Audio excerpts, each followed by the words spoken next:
नमस्कार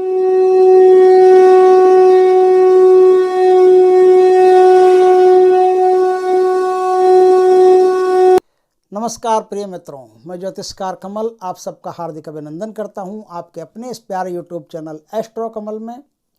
और आज हम बात करेंगे कि हमारे देश में कैसी कैसी साधनाएं चलती है। हमने की हो नहीं की हो, लेकिन जानकारी होनी ज़रूरी है। और ये जानकारी हम आपको दे रहे हैं, कोई सिखा नहीं रहे हैं। ध्यान रखना इस बात का कि हम खाली जानकारी आपको मुहैया करा रहे हैं कि कौन कौन सी साधनाएँ आपके देश में होती है और कैसी कैसी साधनाएँ चलती है। कुछ साधनाएं बहुत उच्च कोटि की 10 महाविद्या जैसी बहुत प्रबल साधनाएं होती है, तो कुछ साधनाएं इतनी निंदनीय होती है कि जिनको सुनकर के उल्टी आने लगती है। ऐसी साधनाएं होती है। आज मैं एक ऐसी साधना के बारे में बताऊंगा जिसका कोड पूरे भारत में चलता है और टमाटर साधना के नाम से प्रसिद्ध है। उसको टीटी भी कहते हैं, टीटी साधना। ये सुनते ही आप समझ जाना कि ये नोटों की बारिश के बारे में बात कर रहा है। कोई अगर गोपनीय बात करे, टीटी साधना की बात करे, तो आप समझ जाना कि ये बंदा जो है वो नोटों की बारिश के बारे में बात कर रहा है। बनारस के मणिकर्णिका घाट पर एक सिद्ध पुरुष हुए जिनका नाम सुनील मिश्रा। वहाँ तपस्या की उन्होंने, तपस्या करके बहुत सिद्धियाँ प्राप्त की। उन्होंने हमको कुछ ऐसी बातें बताई जिनका सत्य होना ज़रूरी नहीं है, लेकिन उनकी तरफ से भी ऐसा है कि सत्य होना ज़रूरी नहीं है। ये सिर्फ सुनने की बातें हैं जिसके भ्रम में लोग पढ़ सकते हैं, या फिर होती भी होगी कहीं, उसका हमको कोई पता नहीं है, क्योंकि हमने कभी नोटों की बारिश करवाई नहीं। हमारे यहाँ तो बारिश राजस्थान में वैसे ही कम होती है, नोटों की क्या होगी, पानी की बारिश ही कम होती है।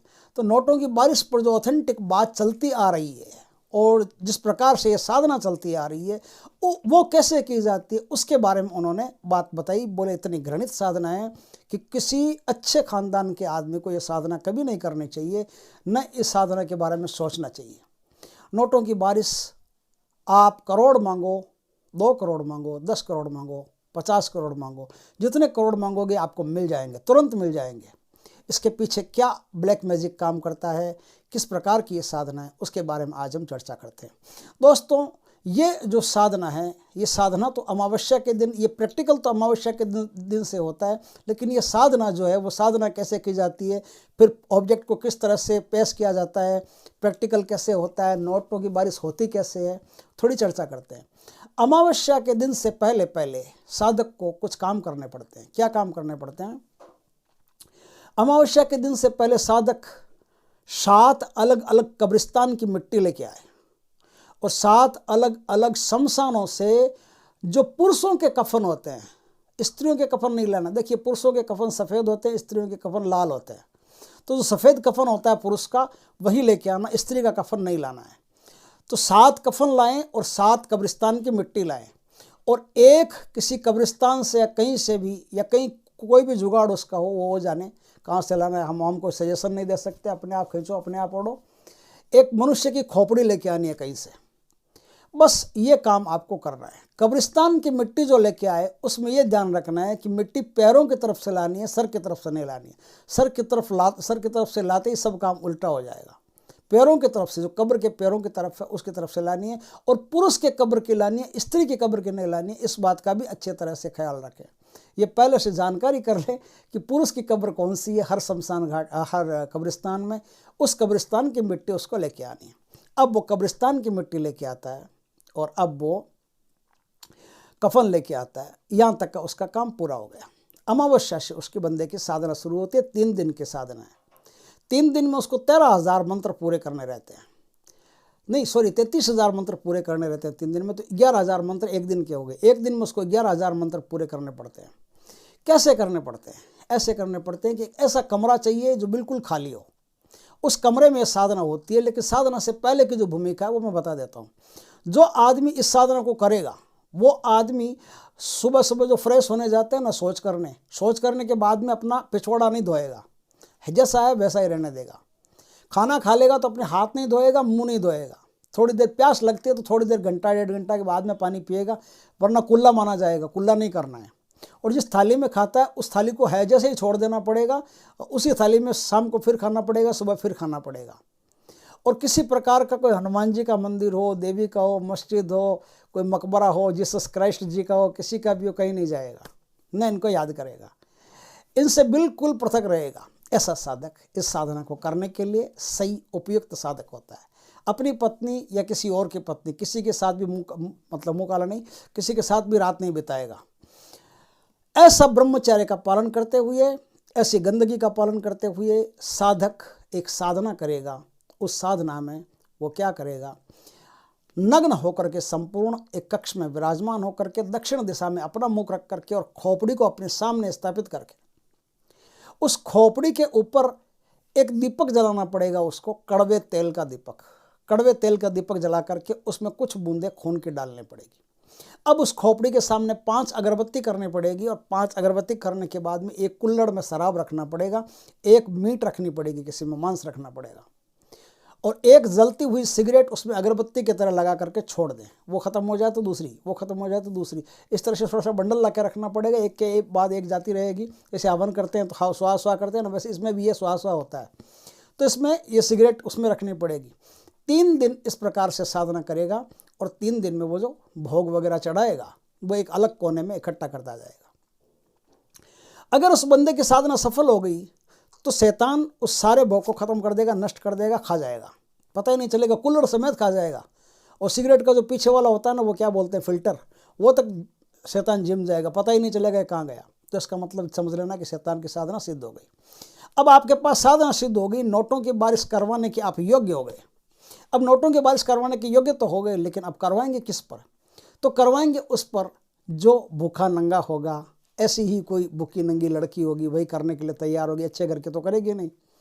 तो ऐसी कोई भूखी नंगी लड़की हो जो साधना करने के लिए तैयार हो, उसको विक्टिम के रूप, उसको मतलब जहाँ जैसे एक ऑब्जेक्ट के रूप में वहाँ स्थापित किया जाता है, उसी पर वो साधना होती है। शैतान आपके पास अब आने लग गया है, आने लग गया है। अब आपको क्या है कि किसी मोबाइल में या फिर हार्ड कॉपी में उसकी फ़ोटो दिखानी पड़ती है कि देख शैतान, इसके साथ मुंह काला करना हो तो कल रात मेरे साथ चल जाना, देख तेरे को पसंद हो तो बोल देना। तो शैतान ये भी कहना पड़ेगा, शैतान अगर तुमको ये लड़की पसंद है तो तुम अपनी उपस्थिति का मुझे या इस लड़की को अपना एहसास करवाओ कि तुम यही कहीं हो। क्या है कि जब आप फ़ोटो दिखाओगे ना, तो फ़ोटो से पहले 3-4 बातें होती हैं, उनका थोड़ा ख्याल रखना पड़ता है। वो रखते हैं, अपने को क्या रखना पड़ता है, अपने को तो कोई करना नहीं है, जिनको करना है उनको रखना पड़ता है। तो वो किस प्रकार से ख्याल रखते हैं वो मैं बताता हूँ। वो ख्याल इस तरह से रखते हैं कि एक तो लड़की की जो लंबाई है वो 5 फीट 5 इंच से रत्ती भर कम नहीं होनी चाहिए।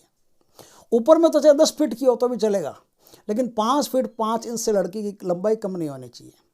दूसरी, लड़की के शरीर पर कोई भी कटा फटा घाव दाग धब्बा ऐसा निशान नहीं होना चाहिए, एकदम क्लीन चिट होनी चाहिए। जितनी गोरी सुंदर खूबसूरत लड़की होगी उतनी उस पर साधना जल्दी सिद्ध होगी। दूसरी, लड़की अपने बॉयफ्रेंड के साथ हो या किसी के भी साथ हो, कम से कम 10 दिन वो अपना मुंह काला किए हुए 10 दिन हो गए हों, ऐसा स्थिति रहनी चाहिए। उसके बाद में लड़की जो है, ये तो हो गई वो जो होते हैं ना पीरियड्स का टाइम, 10 दिन भी उसको पीरियड्स को हो गए होंगे तब वो साधना होगी। मान लो जैसे आज पीरियड आ गया, अब 10 दिन के बाद में साधना होगी। पीरियड खत्म होने के 10 दिन के बाद में साधना को किया जा सकता है। इस प्रकार से उसकी अच्छी तरह से जांच और परख कर करके, और फिर लड़की कम सिन नहीं होनी चाहिए। अब भारतीय दंड संहिता के अनुसार लड़की कम सिन की आयु 18 साल मानी गई है, तो 18 साल की नहीं, 18 साल की 18 साल से प्लस होनी चाहिए, माइनस नहीं चलेगी। तो लड़की कम सिन नहीं होनी चाहिए। कम सिन का मतलब शास्त्रों में तो ऐसा माना गया है कि 6-7 साल की नहीं होनी चाहिए, लेकिन अगर आप उस आधार से देखो तो 18 साल की लड़की हो जानी चाहिए, ठीक है। उसके बाद की लड़की हो तो चलेगी, पहले की नहीं चलेगी।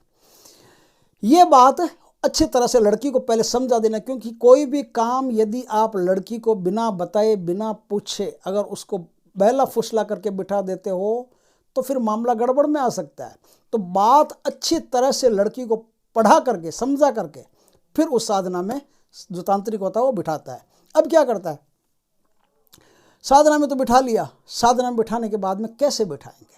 ऐसे बिठाएंगे कि लड़की को अच्छी तरह कह दिया, भैया तुम्हारे साथ वो मुंह काला करेगा, ध्यान रखना, और जितना तुम पैसा मांगोगी ना, 25 करोड़ मांगोगी तो 25 करोड़ देगा, 30 मांगोगी तो 30 देगा, तो तुम मांग लेना पैसा, बस याद रखना। तो वो क्या है कि वो लड़की एक कोने में नंगी होकर के बैठी रहती है, दूसरे कोने में जो तांत्रिक होता है वो अपनी साधना करता रहता है। तांत्रिक रात 10 बजे से एक कुल्हड़ में शराब लेगा, वो खोपड़िया सामने रखेगा, और वो जो कफन लाया ना, कफन, वो 7 कफन उस बेडशीट पर, कोरी बेडशीट होनी चाहिए नहीं, उस बेडशीट पर 7 कफन बिछा देगा। सातों कफन बेडशीट पर बिछा देने के बाद में अपनी साधना खोपड़िया के साथ शुरू करने के बाद में वो कुल्हड़ रखेगा, कुल्हड़ में शराब रखेगा, मांस रखेगा, सिगरेट रखेगा, ये सब रख करके वो अपना मंत्र जपना शुरू होगा। अब भाई अपना मंत्र जपना शुरू कर दिया भाई ने। मंत्र जपते जपते 10:30 बजे से लेकर के 1 बजे के बीच में साधना संपन्न होती है, ये क्रिया संपन्न होती है और नोटों की बारिश करवाने वाली। वो उसने साधना शुरू कर दी। शुरू करते 350 मंत्रों से जैसे ही मंत्र ऊपर निकलने लगते हैं ना, वैसे ही शैतान की आवाज़ आती है कि मैं आ जाऊं, मैं आ जाऊं, मैं आ जाऊं। इतनी प्यारी आवाज़ है, कोयल भी उसके सामने फीकी लगती है, इतना प्यारा बोलता है। इतना प्यारा सुनकर के लड़की कहती है हाँ आ जाओ, हाँ आ जाओ। उसको पहले बोलना पड़ता है कि वो जब ऐसा बोले तो तुम भी ऐसा बोल देना कि हाँ आ जाओ, हाँ आ जाओ, हाँ आ जाओ। तो वो बेचारी गर्दन हिला के कह देती हाँ आ जाओ, आ जाओ, आ जाओ। तो वो आ जाता है। अब वो आता कैसे, बंदा इतना चालू है, एकदम अंग्रेज बन के, अप टू डेट बन के, सूटेड बूटेड, ऐसे अरमानी का सूट पहन के आता है, मस्त बढ़िया फर्स्ट क्लास। क्यों पहन के आता है शैतान ऐसा, इतना खूबसूरत बन करके क्यों आता है? उसका कारण है। उसका कारण यह है कि यह भी बड़ा कमीना होता है। ये इसलिए इतना खूबसूरत बन के आता है कि लड़की देखते ही उससे सम्मोहित हो जाए और सम्मोहित होकर के पैसों को भूल जाए। अगर तांत्रिक बीच में बोलता है कि पैसे मांग, तो तांत्रिक गया, बीच में नहीं बोल सकता। तो पहले पड़ा पड़ू के लड़की को जब लाया, बस वहीं तक समाप्त है। तांत्रिक बीच में नहीं बोल सकता। अब क्या है, लड़की अगर उसके सम्मोहन में आ गई, उसकी खूबसूरती के चक्कर में आ गई, तो वैसे ही अपनी रात काली करके रात रंगीन करके निकल जाता है। और अगर लड़की सम्मोहन में नहीं आई तो फिर लड़की कह देती है कि मैं बिस्तर पर चलने के लिए तैयार हूँ तुम्हारे साथ, लेकिन मेरी कुछ बुनियादी ज़रूरतें हैं, उन्हें कौन पूरा करेगा? तो उन्हें ये पूरा करेगा। इस शैतान कहेगा कि हाँ मैं पूरा करूँगा। बोल तेरी बुनियादी ज़रूरतें क्या? बोले मुझे कुछ रुपये चाहिए। तो शैतान कहेगा कि कितने रुपये चाहिए? तो वो कहेगा कि मुझे 25, लड़की कहेगी मुझे 25 करोड़ रुपए चाहिए। तो शैतान कहेगा इतने तो मेरे बाप की भी औकात नहीं है, मैं 5-7 करोड़ रुपए दे सकता हूँ, या 10 करोड़ दे सकता हूँ, या 2 करोड़ दे सकता हूँ। जैसा भी वो बोलेगा, वो अपनी औकात में होगा उतना ही बोल देगा, भाई मेरे पास इतना ही पैसा है, इतना ही दे सकता हूँ, इससे ज़्यादा कि मेरे पास कैपेसिटी नहीं है, 25 करोड़ देने की मेरी औकात अभी नहीं है। तो लड़की का कौन सा बाप का लगता है, वो बोल देगी ये भूखे नंगे घर से आई होगी तभी तो ये साधना कर रही है। तो वो बोल देगी हाँ तुम 2 करोड़ दे दो, 5 करोड़ दे दो, 10 करोड़ दे दो, जितना वो शैतान आखिरी अंक बोल देगा उतना बोल देगा हाँ मैं राजी हूँ, तुम दे दो। तो दे दो के साथ ही उस पर गड्डियों की बारिश होगी, और गड्डियों की बारिश होने के बाद में वो लड़की को कहेगा अब उठो चलो। अब नग्न लड़की को उस बिस्तर पर सुला देगा, और सुलाने के बाद में अपनी शक्ति से उसके हाथ पाँव बांध देगा। हाथ पाँव अपने आप बन जाएंगे उसके, और ज़बान बन जाएगी। अब वो चीख नहीं सकती, चिल्ला नहीं सकती, और हाथ पैर उसके बंद गए, हिल नहीं सकती। अब शैतान उसके साथ संभोग करेगा, और अब अपने असली रूप में संभोग करेगा। शैतान उसके साथ जब मुंह काला करेगा तो कैसे करेगा? उसकी जीभ जो होती है कंटीली होती है, कंटीली जीभ से उसके गुप्तांग चाटेगा, और गुप्तांग से खून आना शुरू हो जाएगा। फिर उस खून को चाटेगा, फिर उसके स्तनों को चाटेगा, और इस तरह से बहुत बुरी, एक पशुओं से भी भयंकर हालत में उसके साथ संभोग करेगा। वो लड़की मरते मरते बचती है इस क्रिया में, इतना बुरी तरह से संभोग उसके साथ वो करता है। कई बार तो ऐसा भी होता है कि लड़की बेहोश भी हो जाती है। बेहोश हो जाती है तो बाद में उसको होश आस में ला करके वापस ठीक किया जाता है। फिर ठीक है, एक बार हो गई, फिर तो वो करोड़ों की मालकिन है। फिर वो करोड़ रुपये अपने बैग में डाल करके जैसे तैसे किसी का सहारा लेके अपने घर पहुंच जाती है। और जो तांत्रिक महाराज है वो भी अपना 2-4 करोड़ रुपया ले जाते हैं वहाँ से उठा करके, तो दोनों अलग अलग अपना लेकर के चले जाते हैं। अब क्या है भाई साहब, बात यह है कि इस पैसे से जो पैसा मिलेगा ना, इस पैसे से गौशाला में दान करना, धर्म पुण्य के काम करना, मंदिर बनवाना, मस्जिद बनवाना, है ना, गरीब की सहायता करना, ऐसा कुछ भी आपने कर दिया तो समझो कि उस दिन फिर शैतान उस लड़की के साथ उससे ज़्यादा बुरी नीयत से, उससे ज़्यादा शैतानी तरीके से उसके साथ वही हवशियाना वहशियाना संभोग करेगा। और अब वो शैतान चिपट जाएगा, फिर वो जब चाहेगा तब आकर के उस लड़की के साथ अपना काम करेगा, बुरी हालत कर देगा उसकी। ये धन जो है, ये धन अगर आप ढंग से चलते हैं, ईमानदारी से, नेकी से, अच्छे कामों में यूज करते हैं, तो लड़की की मौत है, ये समझो। जिस लड़की ने ये काम किया है वो उसकी मौत है।